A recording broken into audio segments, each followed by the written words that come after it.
Itu susah sih enggak, cuman agak kaget aja gitu. Soalnya kan itu di Bandung, Bandung sono Bandung sana lagi kan ya. Jadi Jawa gitu, Jawa Barat.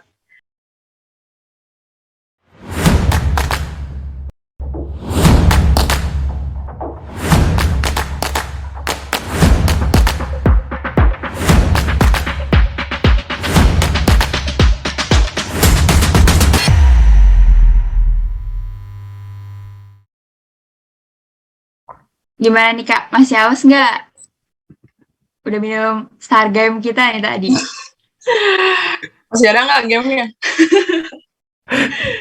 Nanti kita Kayaknya lanjut ya udah mungkin ya. habis nih ya Kak. Iya, mungkin lanjut nanti. Mungkin lanjut nanti kita bakal ketemu lagi di sesi target lainnya. Oh ya Kak, Oke. mungkin karena kita semua udah semangat kali ya, Ces. Sekalian kita lanjutin nih, ngobrol-ngobrol lagi nih. Betul, oke kita lanjut ya guys. Nah nih Kak, aku pengen nanya deh. Pas Kakak keterima jadi mahasiswa, itu kan pasti ketemu banyak orang-orang baru gitu ya Kak. Tapi kayak kalau di Tarki kan dari TK, dari SD, orang-orangnya ya gitu-gitu aja, gitu-gitu terus. Kayak bervariasi juga kan kalau di kuliah gitu ketemu orang-orang baru. Itu mudah nggak sih Kak untuk mencari teman baru atau kayak menambah relasi di situ? Misalnya dari kayak organisasi, dari yang Kakak ikutin, atau kayak mungkin dari tempat tinggal Kakak. Mungkin dari Kak Meta dulu boleh nih. Oke, kalau dari aku kebetulan ada satu anak alumni, tapi bukan alumni SMA ya. Jadi dia SMP-nya di Tarki, SMA-nya pindah gitu. Jadi temenannya sama dia pertama berdua. Tapi sebelum kenal dia, maksudnya sebelum kita berdua tahu kalau kita tuh satu jurusan, satu univ, itu susah sih enggak, cuman agak kaget aja gitu. Soalnya kan itu di Bandung, Bandung sono Bandung sana lagi kan ya. Jadi Jawa gitu, Jawa Barat. Paling kaget aja sih karena mereka ngomongnya kalau kita kan gua lu, gue lu gitu kan. Kalau Hmm, mereka tuh aku kamu bahkan kadang aing Oh. maneh kan Sunda kasar gitu kan. ya. Agak wah beda gitu. Shock. Iya shock, tapi abis itu enggak sih enggak kesusahan. Wah, kalau dari Kak Evaldi gimana nih Kak? Aku waktu itu kebetulan kan college kan, jadi college itu isinya cuma international students, jadi nggak ada orang lokalnya.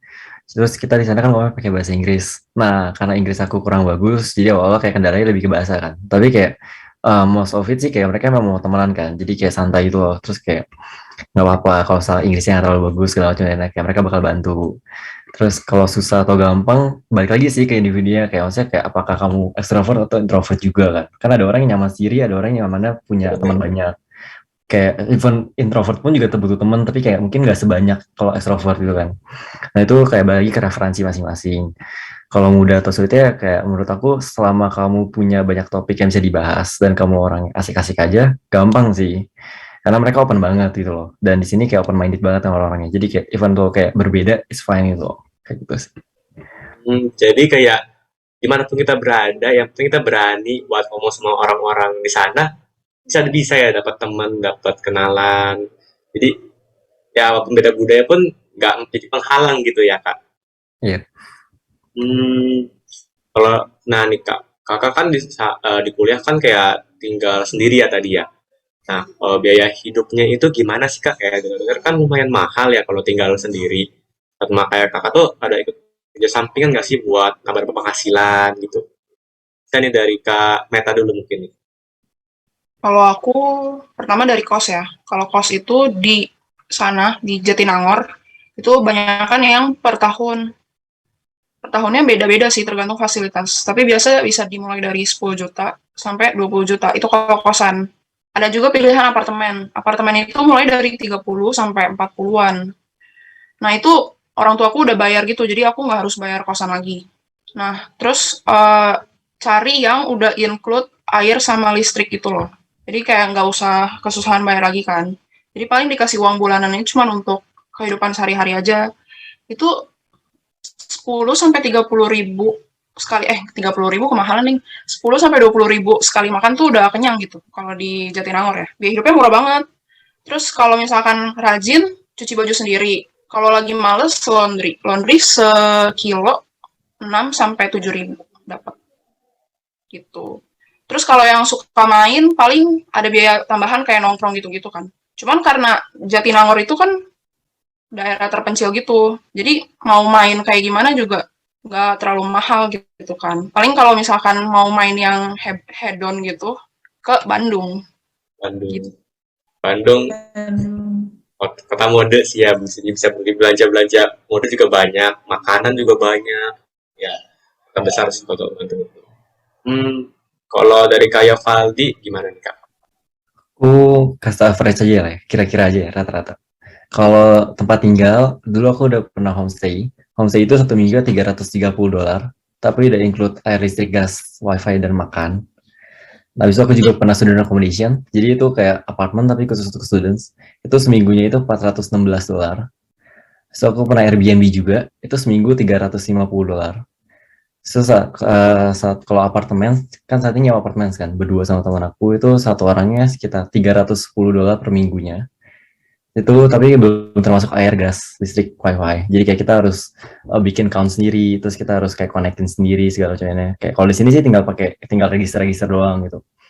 Dia kurang lebih kayak gitu kalau tempat tinggal. Kalau untuk makan di sini kurang lebih sekali makan itu kalau misalnya kita makan di luar paling murah itu mungkin $13, $14. Cuman average-nya $18 kalau saat ini sekali makan. Terus kalau misalnya transportasi umum itu satu kali kamu tap itu berlaku untuk 2 jam, itu sekitar $4,6. Dan satu hari itu maksimal 2 kali tap. Jadi sehari itu cuma maksimal tuh bayar $9,2 untuk transportasi umumnya. Nah, kalau misalnya apa ya, makan udah, tempat tinggal udah, wifi referensi lah. Kurang lebih mungkin kalau aku sih pakainya yang paling cepat itu $90 per bulannya. Sama kalau kuota HP itu tergantung pemakaian kan. Cuman average sih rata-rata orang $30 buat 28 hari. Gitu. Terus kalau misalnya kafe gitu-gitu ya tergantung ya masing-masing. Masing-masing ya. Iya, kalau gaya hidup kan berbeda-beda. Bener banget, bener banget.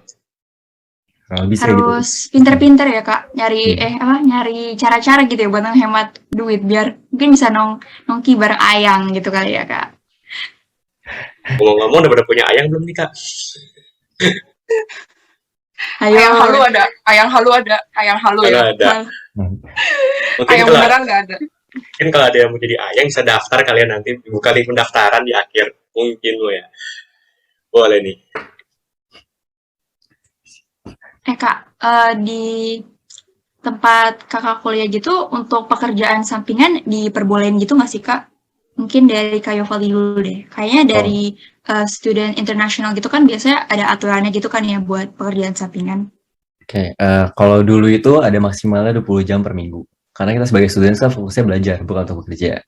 Tapi itu sebenarnya bisa dikali-kali untuk lebih dari 20 jam dengan cara itu kayak misalnya minta dibayar cash. Itu tips and triknya sebenarnya. Tapi kayak kalau saat ini itu peraturannya udah nggak ada. Jadi kayak kamu bebas itu mau kerja full time segala macam juga boleh. Cuma kalau dulu kan dilarang gitu kayak maksimal 20 jam nih gitu. Kalau lebih sih kayak gitu. Cuman kayak terus kayak kerja sampingan itu boleh, internship atau apapun juga bebas itu. Bahkan aku pernah dengar ada beberapa orang di gini aku itu sambil kuliah itu internshipnya di 3 perusahaan berbeda. Jadi kayak tidurnya cuma sehari 4 jam, 3 jam gitu. Ada juga kayak gitu. Jadi kayak emang kayak balik lagi kan kayak ke value-nya masing-masing kayak misalnya kamu kuliah itu apa yang kamu cari, apa yang pengen kamu dapetin. Ada juga kan ada orang yang misalnya kayak pengennya habis lulus karir di perusahaan.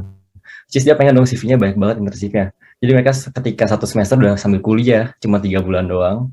Itu tambah lagi internship di 2 perusahaan langsung terus belum organisasi segala macamnya. Jadi kayak ya kurang lebih padat banget sih kayak gitu.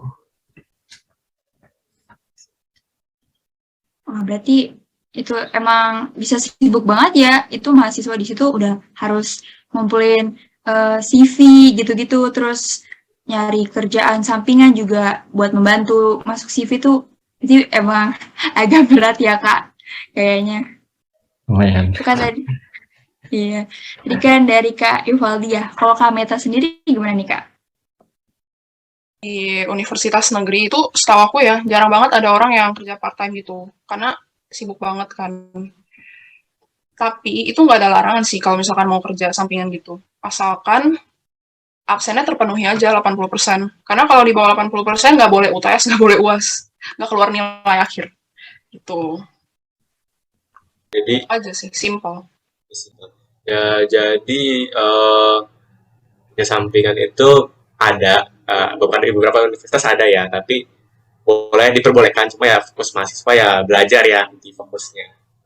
Kalau masing-masing orang sih punya value sendiri kayak yang kayak Valdi ngomong tadi ya, kayak mau kerja lah, mau bangun relasi, mau belajar fokus, mau jadi ngambis, semuanya itu juga boleh, tapi ya paling jam tidurmu dikurang ya, jam tidur tinggal 1 jam, 2 jam, mata panda gitu mungkin ya.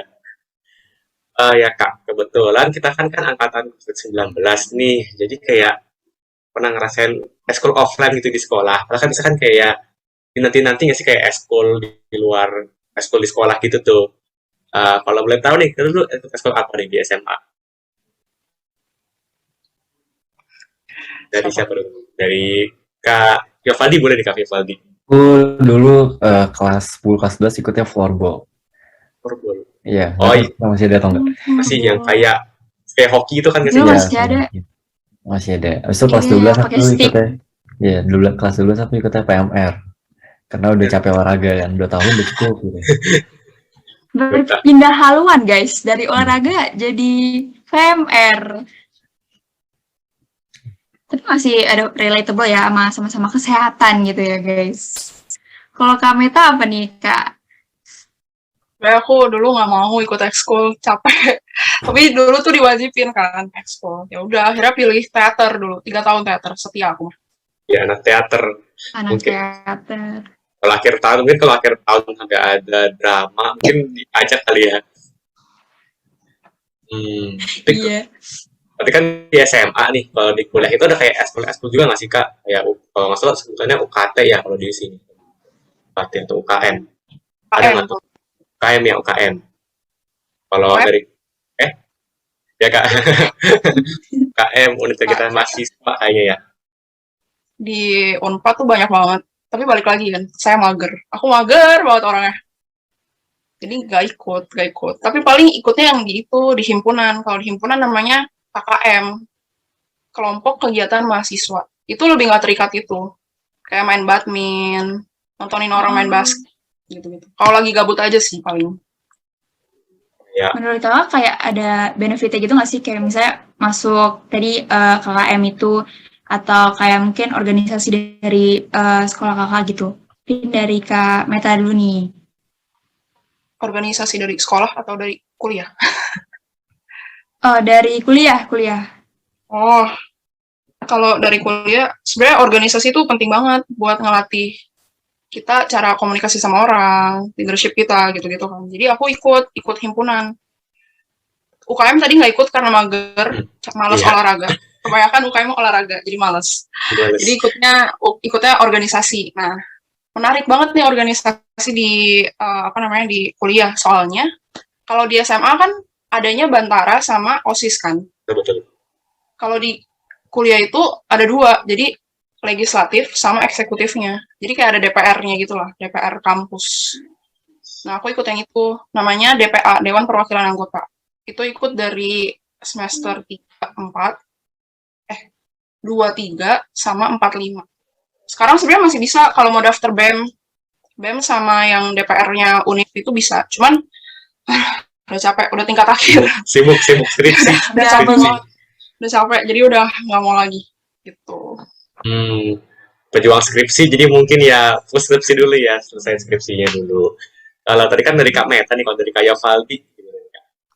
Kalau di uni aku sih klub-klub gitu banyak banget. Misal kamu suka K-pop, ada klubnya sendiri. Kamu suka apa, ada misalnya kayak filosofi or anything, ada semua lengkap. Cuman kalau salah aku sih, aku belum pernah ikut klub karena kan waktu itu online, sempat balik ke Indonesia, terus kayak pas di sana pun juga memang betul lockdown ya di sini. Jadi kayak nggak bisa ada aktivitas di kampus. Cuman kalau organisasi sih, kebetulan aku ikut namanya PPIA. PPI itu singkatan dari Perhimpunan Pelajar Indonesia Australia, tapi yang aku ikut itu yang di uni aku. Nah, jadi PPIA University of Melbourne. Nah, aku tuh kebetulan di divisi yang namanya itu eksternal. Jadi eksternal itu bikin event di mana itu berkaitan dengan internal PPIA itu sendiri dan juga luar. Kayak misalnya kayak ada satu kita punya 2 event besar, namanya itu Setapak sama Forum. Setapak itu lebih ke arah kayak misalnya kita fundraising, terus kayak kita bantu sesuatu, tapi kita kasih outcome itu ke orang Indonesia. Jadi kebetulan pada saat itu tahun lalu itu aku jadi PIC-nya. Jadi kita ada tiga orang jadi PIC. Dan kita itu fundraising buat bantu namanya SDN Monologi. SDN Monologi itu di Jogja. Nah, awalnya itu kita cuma target 10 juta rupiah. Tapi tiba-tiba mungkin berkat Tuhan juga kayak kita dapat 177 juta sumbangan dan kayak jadi kayak waktu itu bebannya adalah karena eventnya itu cuman disiapin 2 bulan. Jadi kayak kita benar cuma berlima doang bekerja. Terus kayak 2 bulan tiba kekumpul 170 juta. Terus kita mikir juga kayak kita mungkin waktu itu renovasi toilet, bangun toilet juga. Kita bangun perpustakaan juga di sana. Di Istimewa lagi itu. Salah satu alasannya itu karena di sana itu terpencil. Jadi kayak sulit banget buat akomodasinya ke sana. Dan kita pun ke sana waktu itu pas bulan November akhir buat ngecek segala macam dan juga kayak ada programnya belajar mengajar di sana kayak sama anak-anak sekolah gitu. Nah, sebenarnya jujur aja organisasi itu penting banget kalau misalnya buat aku karena kayak menurut aku kayak salah aku mikir kan kayak aku udah ngerasa bersyukur nih. Oh ya bisa sekolah bagus, punya privilege secara mungkin secara financial stable kayak keluarga segala macamnya. Jadi kayak gimana caranya dengan kayak value yang aku punya, dengan knowledge yang aku punya, aku balikin lagi nih ke orang lain. Nah, kebetulan dengan aku masuk external division itu, aku ada event itu dan kita berhasil event itu gitu. Jadi kurang lebih kayak gitu. Jadi benefitnya sebenarnya kalau soal organisasi banyak banget ya, baik ke diri sendiri maupun kayak kita bisa ngasih benefit-benefit atau value ke orang lain juga. Orang lain. Jadi nggak berarti kayak di diri Makanya sendiri guys, aja. Kenapa tuh, Ces? daftar OSIS ya guys, daftar OSIS biar dapat pengalaman seperti kakak ini. Mungkin lebih mudah ya guys, dapat pengalaman sekarang biar nanti udah cincai lah di sana, udah nggak usah Udah dipikirin siap, lagi. udah siap. Jadi kita sekalian Siap. promo ya, Ces. Mantap banget. Promosi. Oh ya, Kak, kayak kan sekarang udah tinggalnya kalau Kak Meta kan masih di Tangerang gara-gara online ya. Itu kan pernah di Unpad. Kayak Fadi kan sekarang posisi di Melbourne ya. Nah, itu pernah sih kayak ngerasa homesick atau kangen gitu sama mungkin Indonesia atau kangen keluarga kan kayak aku tuh kan nggak bisa bayangin gitu kayak kalau kayak nggak bisa makan masakan mama ya. Walaupun sekarang kan udah canggih gitu kayak handphone bisa buat WA, bisa buat nge-zoom. Tapi ada nggak sih kayak rasa-rasa homesick atau kayak tips-tips atau cara-cara biar kayak nggak merasa homesick gitu? Ada nggak tuh Kak? Kayak mungkin dari Kak Evalin yang jauh dulu. Kalau aku homesick sih sebenarnya hampir nggak pernah. Mungkin kayak cuma bentar doang gitu, kayak paling cuma berapa jam doang udah hilang gitu. Kayak homesick lebih ke arah kayak, oh ya kangen martabak nih gitu. Di sini ada martabak tapi nggak enak gitu misalnya kan. Kayak, di Indonesia lebih enak nih Padang gitu kan. Sini rendangnya kurang enak gitu. Nah, sebenarnya cara ngatasinnya lebih simpel sih kayak balik lagi kayak kalau aku lihat ke value diri aku maksudnya kayak oh ya tujuan kesini adalah misalnya mau lulus bachelor, mau punya gelar, mau punya koneksi yang banyak, mau belajar banyak hal, mau belajar tentang hidup juga, belajar tentang kayak how to survive by yourself. Terus kayak misal kayak contoh paling simpelnya kayak pas lagi homesick itu caranya tuh nyembuhin diri. Misalnya kayak, oh temen aku butuh dibantuin rakit kasur, ya udah aku bantuin rakit kasur. Temen aku butuh bantuin rakit meja, ya udah bantuin rakit meja. Oke, penuhin aja aktivitasnya nyampe kayak ngerasa capek kan. Jadi ketika udah malam gitu langsung capek langsung tidur. Jadi kayak nggak kepikiran apa-apa lagi. Jadi kayak kalau bisa sih lebih karena nyibukin ke hal-hal yang positif aja sih gitu. Ini bukan diri guys. Tapi tidak boleh kejauhan ya kak, nggak boleh terlalu sibuk. Nanti jadi pingsan tengah jalan ya kak. Masuk berita, Ces. Masuk Pelajar berita Indonesia pingsan di Melbourne gitu. di Melbourne. Duh, tadi kan dari Kak Evaldi ya, mungkin agak jauh ya di Australia sana. Mungkin sekarang Kak Meta nih, mungkin berbeda ya pengalamannya. Gimana Kak? Aku itu sih dari awal emang pengen ngekos gitu, excited. Kirain aku nggak bakal tuh homesick. Taunya homesick ya. Ya ampun, cupu deh. Padahal deket ya. Itu tapi seminggu atau 2 minggu gitu. Cara ngatasinnya waktu itu aku pulang sih. Alasannya mau cap 3 jari. Padahal aku mau pulang aja iseng. Kangen sama keluarga. Kangen Iya, kangen ayang nggak lah canda. Aduh. Terus waktu itu tapi benar kata Yovaldi sibukin diri karena waktu awal-awal itu sibuk banget kan ospek tiap minggu, terus ada tugas ospek, terus ikut kepanitiaan tuh masih maba. Soalnya ospeknya itu disuruh bikin acara angkatan gitu. Terus aku ikut kan. Aku daftar gitu jadi panitianya. Jadi sibuk rapat juga. Terus main-main sama teman. Jadi sebenarnya kalau di luar kosan itu happy banget tuh kan main sama teman. Soalnya kan aku ekstrovert tuh. Jadi nggak kerasa homesicknya. Tapi kalau misalkan baru bangun tidur atau baru nyampe kosan tuh langsung homesick lagi. Kayak, Aduh, Karena pengen sepi ya makan, mungkin. pengen makan tapi nggak disiapin. Nggak disiapin. Iya, kayak gitu. Terus kan di rumahku tuh rame kan, ada adik, ada mama papa gitu. Ini kok jadi hening gitu. Jadi sibukin diri, pulang sampai kosan langsung tidur aja gitu biar nggak kepikiran. Habis itu hilang sih homesicknya. Udah aman. Kalau ngeliat kayak duduk kakak tadi kan kayak makanan yang bisa dikangenin ya. Kita kali ini kita gojekin kali ya Ces, dari sini sampai ke rumah kakaknya mungkin ya. Bener, kita Waduh, gojekin. Mumpung ada Sampai Australia pun, ya mumpung ada mumpung anggaran ada nih, anggaran. bisa diminta ke Pak Wakil Ketua atau Ibu Waketos, wakil Pak ketua Ketos kita. atau ke Wakil Ketua kita nih. Nanti kita kotak-kotakan ya Kak buat wih, alamat dan pesanannya. mantap, mantap. Keren. Berarti tapi Iya. ya kayak eh walaupun kayak kita nggak merasa nih kita nggak bakalan homesick nih kayak Kameta nih. Ya akhir-akhirnya juga homesick ya tanpa disadari. Jadi kayak penting nggak sih Ces kayak waktu bersama keluarga sekarang itu. Iya, kadang nggak kerasa sih.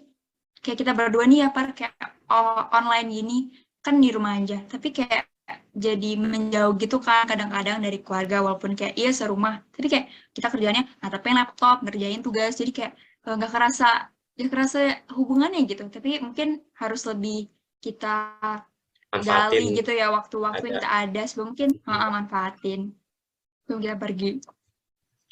Oke nih Kak. Kita sekarang berada di akhir acara kita nih Kak. Nggak kerasa ya Kak, udah di akhir aja nih. Biasanya nih, teman-teman aku nih, termasuk aku dan Topper nih, kadang agak bingung kalau misalnya ditanya nih, kamu mau nanti mau ambil PTN atau kamu mau keluar di PTLN nih? Nah, Kameta kan kebetulan kuliah di PTN nih, di Unpad. Menurut Kakak, benefitnya masuk PTN tuh apa aja sih Kak? Benefitnya yang pertama, nggak jauh. Sejauh-jauhnya masih di Indonesia. Yang kedua, PTN yang favorit itu. Biasanya gampang dapat kerja. Apalagi kayak ITB gitu kan ya. Kalau ITB tuh ikatan alumni kuat gitu. Jadi biasa kalau misalkan mau daftar kerja, terus, oh kamu lulusan ITB, ya udah saya terima. Kayak gitu. Terus yang ketiga, UKT. UKT itu bayaran lah ya, bayaran kita masuk kuliah. Itu murah. UKT-nya tuh murah. Dibandingkan di swasta gitu ya.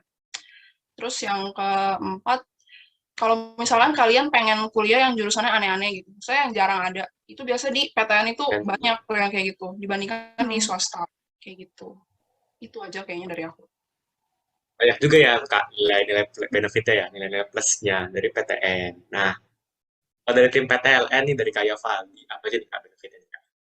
Yang mungkin lebih menurut aku salah satu hal yang paling penting itu adalah ketika proses belajar ya. Kalau misalnya sini itu guru-gurunya memang most of itu yang passionate banget. Jadi kayak mereka benar-benar kayak niat banget ngajarnya. Jadi kamu kayak nggak bakal dibiasin gitu loh. Misalnya kayak, oh kamu kurang menurut dia kurang baik nih, nilai kamu dijelekin atau apa enggak sih. Jadi kayak nggak pernah ada cerita kayak gitu. Nah, habis itu yang kedua juga aku mikir itu kan profesionalitasnya tinggi. Jadi kayak lanjut lagi ke work ethic ya. Jadi kayak misalnya contoh kita belajar. Kalau di sini itu ada, kalau misalnya kamu Bachelor of Arts yang kayak kamu ambil itu ada namanya required reading. Jadi kamu harus baca nih setiap minggunya. Nah, jadi kita itu harus tahu nih cara mainnya itu gimana. Saya dalam artian cara mainnya adalah kayak kalau kamu mau masuk kelas, kamu nggak baca, kamu cuma nonton lecture-nya doang. Itu kamu nggak bakal ngerti apa-apa. Kenapa? Karena di kelas itu nggak bahas lecture. Tapi di kelas itu cuma bahas bacaan yang harusnya kamu baca. Jadi kamu harus tahu nih work ethics-nya itu kayak gimana. Maksudnya kayak kebiasaannya, cara belajarnya gimana, segala macamnya. Dan juga kayak membiasakan diri juga untuk bertanggung jawab. Kalau misal kamu mau datang kelas, berarti kamu butuh preparation dong. Nah, kamu itu datang kelas itu beneran kamu niat datang, atau kamu cuma datang karena butuh tendensi doang nih, supaya bisa ujian gitu kan. Nah, habis itu kelebihan lainnya juga di pengalaman hidup. Maksudnya kayak, oke, kalau kamu udah bisa berhasil di survive di suatu negara yang asing banget, dan culture yang berbeda, bahasa yang berbeda, kamu bakal lebih mudah untuk survive di negara kamu sendiri. Kenapa? Karena di negara yang asing banget aja kamu bisa nih. Dengan situasi yang berbeda, nggak punya koneksi siapa-siapa, nggak ada bantuan dari siapa-siapa, kamu harus create semuanya sendiri, itu kayak will be kayak salah satu advantage lah. Habis itu kayak mungkin belajar masak, tadi yang nggak bisa masak, belajar nyuci baju, tadi nggak bisa nyuci baju kan. Nah, sama juga tambah lagi juga pengalaman kerjanya nih. Kalau pengalaman kerjanya di sini kayak enaknya itu adalah kamu bisa kuliah sambil part time atau kamu bisa kuliah sambil internship juga. Di mana itu bakal kayak give advantage banget ketika kamu lulus. Nah, kayak kamu mikirkan, oh ya aku kalau kuliah aku juga butuh tabungan dong kalau udah lulus. Tapi kalau misalnya kerja di Indonesia part time, aku dulu pernah part time di Indonesia itu 1 jam tuh dibayar sekitar 15.000 di coffee shop gitu. Waktu itu jadi barista. Terus kalau misalnya di sini tuh kamu 1 jam itu dibayarnya bisa minimal $20 ke atas gitu masalah kayak. Jadi kayak untuk savingnya lumayan banget kan gitu kan. Jadi kayak jadi advantage-nya kurang lebih sih kayak gitu. Part time bayarannya lumayan juga ya Kak, berarti ya Kak. Ya. Pulang-pulang bisa beli mobil 3 kali ya Kak buat keluarga. Beli mainan. Beli mainan. Kalau Mainan. itu mungkin sekotak ke Chris kotak mobil kok mainan semua. Tapi banyak juga ya Ces kayak benefit dari ya PTN maupun PTLN gitu ya Ces. Betul, masing-masing ada nilai plusnya ya guys. Jadi kita tidak bisa ya bilang, oh nih PTN lebih bagus ya daripada PTLN. Tapi kita harus kembali lagi ya ke diri kita sendiri, mana yang kayak cocok. Jangan memaksakan diri, itu kata motivator. Kalian cuma satu ya, jangan memaksakan diri itu. Benar banget. Cuma sayang banget nih ya, kita udah asik banget nih ngobrol tadi. Cuma kita udah sampai nih di akhir Tarkes pertama kita ini nih. Oh ya, Kak, mungkin biar teman-teman bisa langsung kontak Kakak, mungkin bisa kayak di-spill nih IG-nya nih. Dari siapa dulu? Nyata. Dari Kameta boleh nih, Kameta. Kameta, boleh Kak. Etania MW double T. Wih, dicek ya guys nih, langsung bener-bener. di-follow Catat. guys. Catat. Dari Kak Valdi nih, Kak. Marcelino Siovaldi. Wih, langsung guys dicek di sini guys di atas. Mumpung lagi promosi nih Kak, ayo semua akunnya di spill, kita bisa bantu mempromosikan, ayo. Mungkin ya kita sebagai MC mungkin ngucapin terima kasih ya ke Kak Meta dan Kak Valdi sebagai narasumber karena sudah bersedia hadir di Tarkes 2.0 ini ya, Ces. Wih, iya benar banget, makasih Kak Meta, Kak Waldi. Sama-sama. Dan Thank you. thank you. Dan tidak lupa ya kepada penonton setia kita, para Target Scenes yang udah nonton dari awal sampai akhir episode kali ini. Sampai jumpa ya guys di episode selanjutnya. Nah, untuk episode ini, mungkin Kak Meta makanya itu sedikit nggak nih Kak sama salam Tarkanita nih? Oh iya, masih dong. Ingat. Masih mantap. Masih. Berarti ya, kita mungkin ya Ces aba-aba kali ya Ces. Langsung, oke ya aku ababain ya. Salam Tarakanita, satu hati, hati, satu semangat, Tarakanita. Yes. Yes. Bye semuanya. Dadah semuanya, thank you. Thank you.